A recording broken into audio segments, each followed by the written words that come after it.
কাজা করলে, শুধু কাজা করলে। আর টোটালে নামাজটা যদি না পড়ে, মুহাদ্দিসিনে কেরাম বলেন, নবীজির হাদিস দিয়ে ব্যাখ্যা দিয়েছেন 80 হুকবার জাহান্নামের আগুনে জ্বলতে হবে। 80 হুকবার 2,88,79 দিয়া পূরণ দিলে যত কোটি বছর হবে। নামাজটা টোটালে ছাইড়া দিলে, না পড়লে তত কোটি বছর জাহান্নামের আগুনে থাকতে হবে।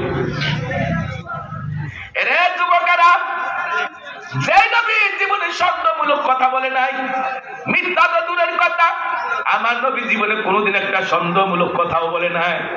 যে নবীর শিশুকাল থেকে নিয়ে আমার নবী উম্মতের পাগল, কি বলেন কথা ঠিক কিনা? সেই দয়ার নবী নামাজের ব্যাপারে এত তাকিদ দিলেন। নবী বলে, মান তারাকা সালাতা মুতাআম্মিদান ফাকাদ কাফারা জিহারান। দয়ার নবী বলে, যে নামাজ ছাড়লো সে প্রকাশ্যে কুফরি করলো। আরেক হাদিসের মধ্যে নবী বলেন, as-salatu imaduddin wa man taraka faqad hadamaddin wa man aqama faqad aqamaddin। দয়ার নবী বলে, যারা নামাজ ছাড়লো তারা ইসলামের খুঁটি ভাঙ্গা চুরমার করে দিল। যারা নামাজ আদায় করলো তারা ইসলামের হুকুম, ইসলামের খুঁটিকে কায়েম করলো। আর যারা নামাজ ছেড়ে দিল তারা ইসলামের খুঁটি ভাঙ্গা চুরমার করে দিল। আমার নবীর কথার মধ্যে সন্দেহের কোনো অবকাশ নাই, কি বলেন কথা ঠিক কিনা? আরেক হাদিসের মধ্যে দয়ার নবী বলেন, নামাজ ত্যাগীরা 3 অপরাধী। 1 নম্বরে তারা কুফরি করলো, 2 নম্বরে বেনামাজিরা 2 নম্বরে তারা মুনাফিকি করলো। বাগান 1 নম্বরে তারা কুফরি করলো, 2 নম্বরে তারা মুনাফিকি করলো, 3 নম্বরে তারা জুলুম করলো। জুলুম, বেনামাজিরা 3 অপরাধী, কুফরি, জুলুমি, মুনাফিকি। এই 3টা অপরাধের কারণে মানুষ জান্নাতি না জাহান্নামী। তাহলে নামাজ ত্যাগীরা জাহান্নামী। সবাই বলেন নাউজুবিল্লাহ। ও যুবকেরা, বাবা পায়ে ধরিয়া বলি, মাহফিলে বসো, কথাগুলি মনোযোগ দিয়া শুনো। আমাদের বানানো কথা বললে না মানলে সমস্যা ছিল না। যে নবী উম্মতের এত দরদি, সেই নবীর কথা না মানলে বিপদ আছে না? না। নবীজি বলে, সালাতু রাসুল আমাল, সমস্ত আমলের মাথা হলো নামাজ। নামাজ যার নাই, কোনো আমল তার কবুল হবে না। এই জন্য নামাজ যার আছে তার সব আছে, যার নামাজ ঠিক নাই তার কিছু ঠিক নাই।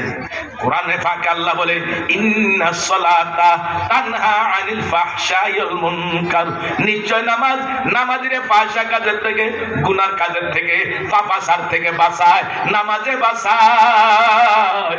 যার নামাজ আল্লাহর জন্য সহিভাবে খুশু খুদুর সাথে আদায় করবে, ওই নামাজে তারে গুনাহ থেকে বাঁচায় দিবে।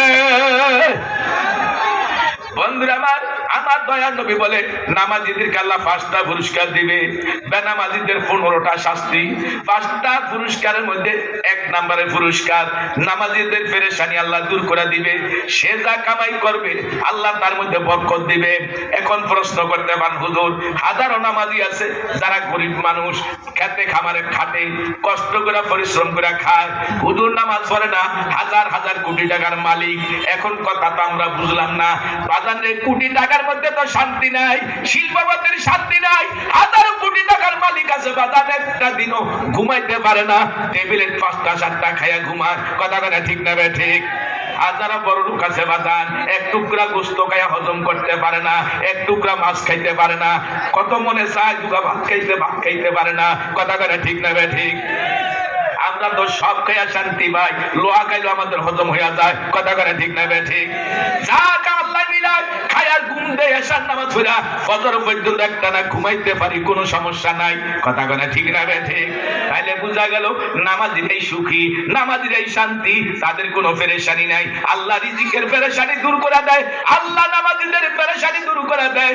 2 নম্বরে নামাজিদের পুরস্কার, আল্লাহ কবর আযাব থেকে তাকে মুক্তি দিয়ে দিবে। যখন আল্লাহু আকবার। নামাজীদের কবরে আযাব আল্লাহ দিবে না। নামাজি হয়ে যারা মরবে তাদের কবর জান্নাতের বাগান হয়ে যাবে। নামাজীদের কবরে কোনো শাস্তি হবে না। 3 নম্বরে আল্লাহ পাক রব্বুল আলামিন কিয়ামতের ময়দানে আমলনামাটা ডাইন হাতে দিবে।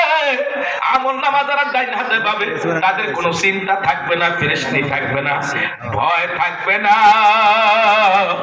নামাজীদেরকে আল্লাহ ডাইন হাতে পুরস্কার কি বলে আপনার আমলনামা দান করবেন, নেক আমলনামা।